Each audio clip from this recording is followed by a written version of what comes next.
Good morning student, good morning. Myself Kailash Chotiya. और जैसा आप मेरे से परिचित हैं, मैं रघुनाथ सीनियर सेकेंडरी स्कूल जो रतनगढ़ का सबसे बेस्ट स्कूल है, सबसे अच्छी आपको ऑनलाइन स्टडी उपलब्ध करा रहा है। उसमें कक्षा 8 में आपको मैं सामाजिक विज्ञान है वो पढ़ा रहा हूँ। उस स्कूल में अपनी सेवाएं हैं वो दे रहा हूँ। जैसा कि बच्चों 7th क्लास के बच्चों से आप 7 से आप 8 में आए हो, तो आप मेरे से अच्छे से परिचित हो। हमने हमारे 2 अध्याय पूरे कर दिए हैं। हम अब तीसरे अध्याय में आ चुके हैं। हमारे तीसरे अध्याय का नाम है कंपनी कैसे ग्रामीण क्षेत्र पर अपना शासन चलाती है, या कंपनी है वो ग्रामीण क्षेत्रों में अपना शासन कैसे शुरू करती है। जैसा कि बच्चों आपको पता है, 1757 में प्लासी के युद्ध और बक्सर के युद्ध के बाद अंग्रेजों का बंगाल पर अधिकार हो गया था। बंगाल उस समय भारत का सबसे समृद्ध था। कंपनी की आर्थिक स्थिति है वो उसमें धीरे धीरे सुधार हो रहा था। कंपनी का आर्थिक स्थिति है वो मजबूत होती जा रही थी। 1765 में मुगल सम्राट ने अंग्रेजों के पक्ष में एक फरमान जारी किया। इस फरमान के द्वारा या आदेश जारी किया जिसके तहत कंपनी को बंगाल से या बंगाल का दीवानी अधिकार प्राप्त हो गया। कंपनी को बंगाल का दीवानी अधिकार मिल गया, अर्थात कंपनी को बंगाल में राजस्व का निर्धारण करने, राजस्व को निर्धारित करने, राजस्व की वसूल करने की अलग अलग प्रणालियां विकसित करने, राजस्व ग्रहण करने का अधिकार है वो मिल गया था। इससे पहले 1717 में जो मुगल सम्राट ने अंग्रेजों के पक्ष में फरमान जारी किया था, जिसके तहत अंग्रेजों को 3000 रुपये वार्षिक शुल्क के बदले बंगाल से होने वाले विदेशी व्यापार पर कंपनी का है वो एक तरीके से एकाधिकार हो गया। बिना शुल्क चुकाए कंपनी को व्यापार पर अपना एकाधिकार है वो कंपनी ने जमा लिया।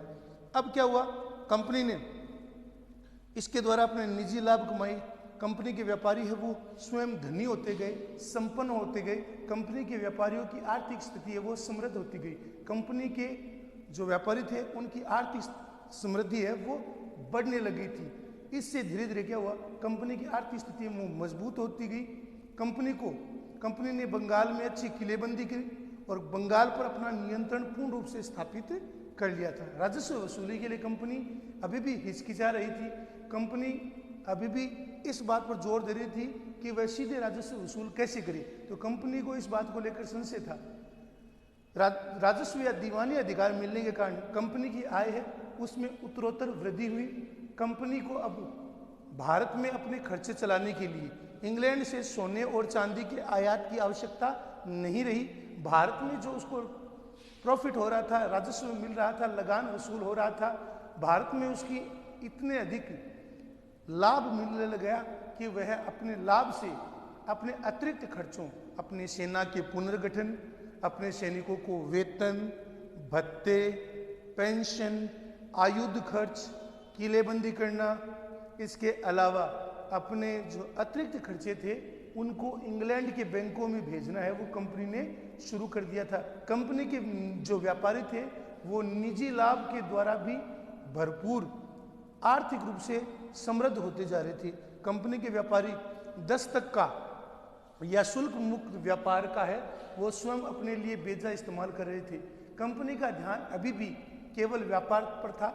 कंपनी व्यापार के द्वारा अपनी आर्थिक स्थिति को सुदृढ़ करना चाह रही थी। कंपनी चाह रही थी कि केवल व्यापार पर अपना ध्यान केंद्रित किया जाए और व्यापार के द्वारा अपनी आर्थिक स्थिति को मजबूत बनाया जाए। तो कंपनी केवल व्यापार के द्वारा, अपने निजी व्यापार के द्वारा है कंपनी अपनी आर्थिक स्थिति को समृद्ध करना चाहती थी। लेकिन उसके लिए उसके दिमाग में बंगाल को लेकर कोई प्लान नहीं था कि बंगाल में राजस्व वसूली के लिए कौन सी प्रणाली को लागू किया जाए, कौन सी व्यवस्था को लागू किया जाए जो बंगाल के लिए सर्वोपरि हो, जो बंगाल के लिए सबसे अच्छी हो। तो कंपनी के दिमाग में था कि वो बंगाल के लिए उसे एक ऐसी प्रणाली लागू करनी होगी जिसके द्वारा उससे कंपनी के राजस्व में वृद्धि हो, कंपनी का राजस्व बढ़े, कंपनी की आर्थिक स्थिति समृद्ध हो, कंपनी का व्यापार बढ़े, कंपनी को आर्थिक लाभ हो। इससे अपनी सेना का पुनर्गठन करे, अपनी सेना को मजबूत बनाए। कंपनी का मानना था कि भारतीयों से विश्वास पात्र बने रहने के लिए उसे ऐसी भू राजस्व प्रणाली लागू करनी होगी जिसके अंतर्गत वह स्वयं लगान वसूल नहीं करे, बल्कि जो जमींदार है, ताल्लुकदार हैं, राजा हैं, स्थानीय राजा हैं, जमींदार हैं, उन्हीं को राजस्व वसूली का अधिकार दिया जाए, उन्हीं को राजस्व वसूली के लिए नियुक्त किया जाए। तो इसके लिए सबसे पहले कंपनी ने करीब 2 दशकों तक, 20 साल तक विचार विमर्श करने के बाद कंपनी ने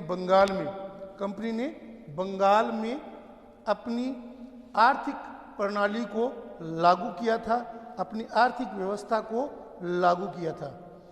इसके लिए कंपनी ने 2 दशकों तक विचार विमर्श किया। आखिरकार कंपनी ने 1793 में स्थायी बंदोबस्त लागू कर दिया। इस स्थायी बंदोबस्त की शर्तों के हिसाब से राजाओं और ताल्लुकदारों को जमींदारों के रूप में मान्यता दे दी। कंपनी ने 1793 में बंगाल के लिए स्थायी बंदोबस्त प्रणाली को लागू कर दिया, जिसके तहत जो स्थानीय राजा थे, ताल्लुकदार थे, जमींदार थे, उन्हें ही कर वसूल करने के लिए, राजस्व वसूल करने के लिए अधिकृत कर दिया गया। यह स्थायी बंदोबस्त व्यवस्था ऐसी थी जो कई साल तक एक समान चलने वाली थी। कंपनी कई साल तक सुनिश्चित करना चाहती थी कि उसके आय में या उसकी आय है उसमें कमी नहीं हो। इसलिए स्थायी बंदोबस्त प्रणाली के तहत कंपनी ने स्थानीय जमींदारों, राजाओं और ताल्लुकदारों से समझौता किया और समझौते के द्वारा उसने इस प्रणाली को लागू किया, जिसके तहत जमींदारों, जागीरदारों, ताल्लुकदारों और राजाओं को राजस्व वसूली का अधिकार है वो दे दिया। जमींदार, जागीरदार या जो स्थानीय राजा थे उन्हें राजस्व वसूली करने का अधिकार है वो मिल गया। उन्हें किसानों से लगान वसूल करने और कंपनी के राजस्व चुकाने का जिम्मा सौंपा गया। तो जो स्थानीय राजा थे, ताल्लुकदार थे, जमींदार थे, उन्हें राजस्व वसूल करने और राजकोष में जमा कराने का आदेश दे दिया गया। ये प्रतिवर्ष होती थी, जिसके तहत वर्ष के अंतिम समय में वह जो स्थानीय राजा था या ताल्लुकदार था या जमींदार था, वो जितना कंपनी ने निर्धारित किया है उतना राजस्व है वो केंद्रीय कोष में जमा कराएगा। केंद्रीय कोष में उसे जमा कराना था। अब क्या हो गया, कंपनी की ओर से जो कंपनी को राजस्व चुकाना है उस स्थानीय राजा को या जमींदार को यह राशि पहले से ही निश्चित कर ली गई थी और स्थायी बंदोबस्त के तहत ये प्रणाली थी वो 10 वर्ष या 20 वर्ष के लिए लागू की गई थी, जिसके तहत अगले 10 या 20 वर्षों में इसमें बढ़ोतरी की कोई संभावना नहीं थी या इसमें बढ़ोतरी का कोई सवाल नहीं था। तो कंपनी का मानना था कि इससे कंपनी की जो आय है वो निश्चित रहेगी, कंपनी को निश्चित रूप से राजस्व के रूप में, लाभ के रूप में एक निश्चित भाग है वो मिलता जाएगा। इसलिए स्थायी बंदोबस्त व्यवस्था को कंपनी ने लागू किया था। कंपनी का मानना था कि उससे, इसके द्वारा उसे स्थायी रूप से राजस्व है वो मिलता रहेगा और उसके लाभ में किसी प्रकार की कमी नहीं आएगी। यदि अंग्रेजों को लगता था कि इससे उन्हें नियमित रूप से राजस्व मिलता रहेगा और जमींदारों को भी जमीन में सुधार के लिए खर्च करने का प्रोत्साहन मिलेगा, जमींदारों को, स्थानीय राजाओं या जमींदारों को भी अपने क्षेत्र में, कृषि क्षेत्र में सुधार करने का मौका मिलता जाएगा, वो कृषि क्षेत्र में सुधार कर सकते हैं।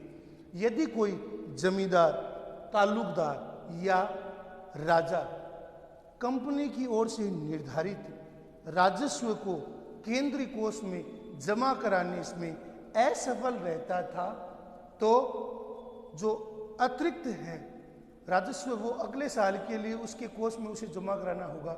यदि कोई जमींदार या जागीरदार है वो राजस्व चुकाने में असमर्थ रहता था तो फिर उसकी जागीर को, उसके जहाँ पर वह उसे राजस्व वसूली का अधिकार दिया गया है, उस जागीर को या उस क्षेत्र को जहाँ से उसे राजस्व मिलना है उस क्षेत्र को या जागीर को नीलाम कर दिया जाता था और नीलामी के प्रक्रिया के द्वारा जो जमींदार, राजा या ताल्लुकदार सबसे अधिक बोली लगाता था उसे राजस्व वसूल करने का अधिकार है वो दे दिया जाता था, उसे राजस्व वसूली का अधिकार है वो मिल जाता था।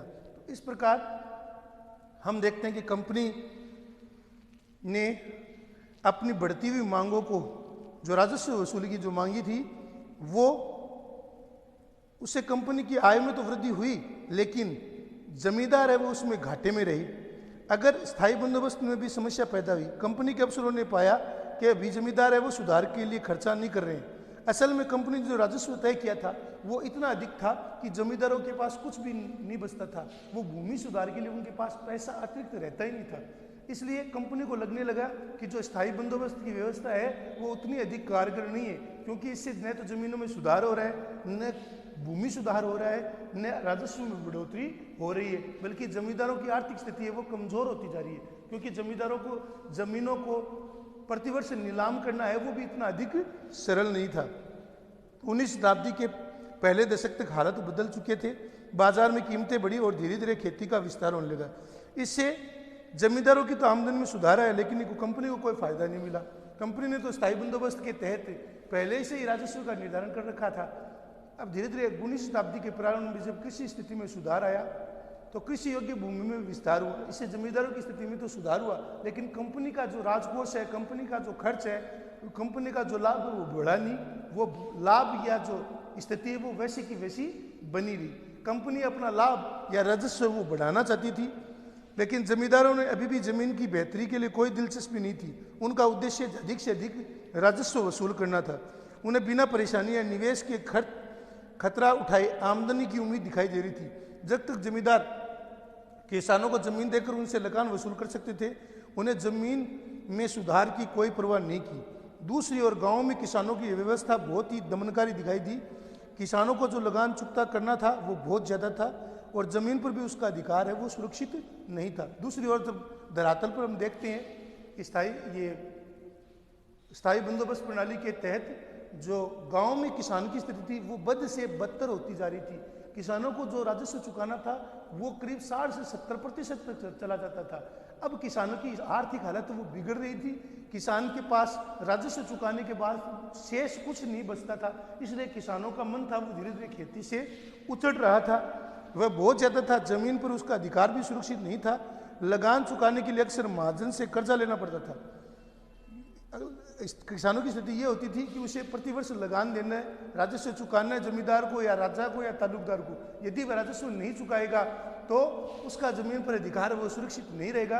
अगले वर्ष के लिए वह जमीन है वो दूसरे किसान को दे दी जाएगी। इसलिए वह राजस्व चुकाने के लिए महाजनों के चंगुल में फंसता गया। महाजनों से कर्जा लेकर वह राजस्व या लगान है वो चुकाने लग गया था। इसलिए वह महाजनों के जाल में फंस गया। महाजन उसे बड़ी मात्रा में ब्याज वसूल करते थे।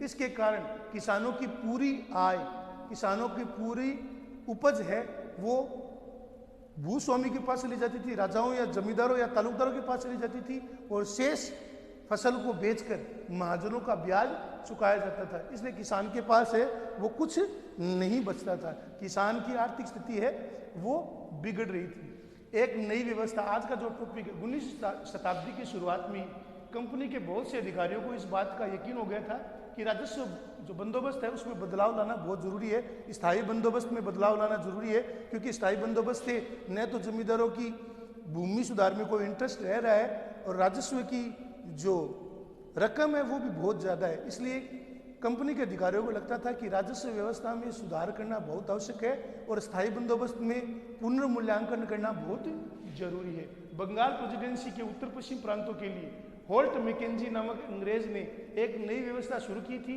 जिसे 1822 में लागू किया गया था। मैकेंजी को यह विश्वास था कि उत्तर भारतीय समाज में गांव है वो महत्वपूर्ण इकाई है और उसे बचाए रखना बहुत जरूरी है, गांव को बचाए रखना बहुत जरूरी है। इसलिए जो होल्ट मैकेंजी ने जो 1822 में व्यवस्था शुरू की थी, जिसके तहत गांव में जो खेत होते थे उन खेतों की अनुमानित फसल का अनुमान लगाकर उस पूरे गांव या गांव समूह से ही राजस्व का निर्धारण कर लिया जाता था, जिसे महाल प्रणाली कहती है। महाल क्या होता था या महल या महाल क्या होता था? ब्रिटिश राजस्व दस्तावेजों में महल या महाल एक राजस्व इकाई थी। यह महाल एक गांव या गांव का एक समूह होती थी। यह राजस्व इकाई थी। महाल का अभिप्राय एक गांव या गांव के समूह से था, जिसमें से प्रति खेत अनुमानित फसल का अनुमान लगाकर राजस्व का पूरे गांव के आधार पर, पूरे गांव के आधार पर, पूरे गांव में या गांव के समूह को एक इकाई मानते हुए या महाल मानते हुए राजस्व का निर्धारण कर दिया जाता था।